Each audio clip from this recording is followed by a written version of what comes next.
उत्तर प्रदेश के बरेली जिले में झूसी गांव स्थित है, जिसे स्थानीय लोग भूतिया गांव के नाम से जानते हैं। ये गांव सालों से वीरान पड़ा है और गांव की सीमा में प्रवेश करने की हिम्मत बहुत कम लोग कर पाते हैं। गांव का इतिहास सैकड़ों साल पुराना है और कहा जाता है कि यहाँ एक भयानक त्रासदी घटी थी, जिसके बाद यह जगह भूत प्रेतों का डेरा बन गई।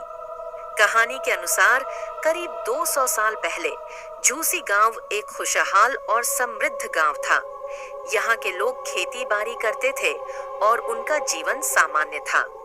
गांव का प्रमुख ठाकुर रणवीर सिंह एक बेहद धनी और ताकतवर व्यक्ति था, लेकिन वह अपने घमंड और क्रूरता के लिए भी जाना जाता था।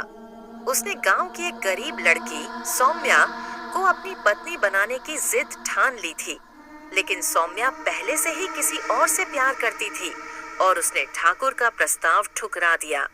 ठाकुर ने इस अपमान का बदला लेने का फैसला किया।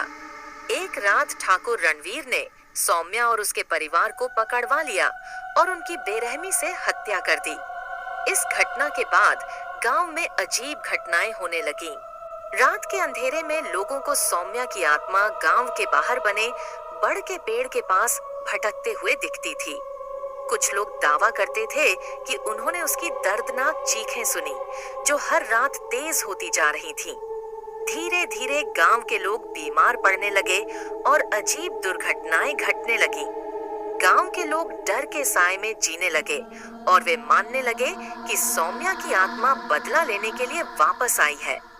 कुछ महीनों बाद ठाकुर रणवीर सिंह की अचानक मौत हो गई। कहा जाता है कि उसकी मौत बेहद दर्दनाक थी और उसकी लाश उस पेड़ के पास मिली जहां सौम्या की आत्मा को देखा जाता था। उसकी आंखें फटी हुई थीं, जैसे उसने कुछ बेहद भयानक देखा हो। ठाकुर की मौत के बाद भी गांव में अजीब घटनाएं होती रहीं। गांव के कई लोग रात में गायब हो गए और उनकी लाशें उसी बड़ के पेड़ के पास मिलीं। धीरे धीरे लोगों ने गांव छोड़ना शुरू कर दिया। जो भी व्यक्ति गांव में रुकने की कोशिश करता, वह या तो पागल हो जाता या उसकी मौत हो जाती।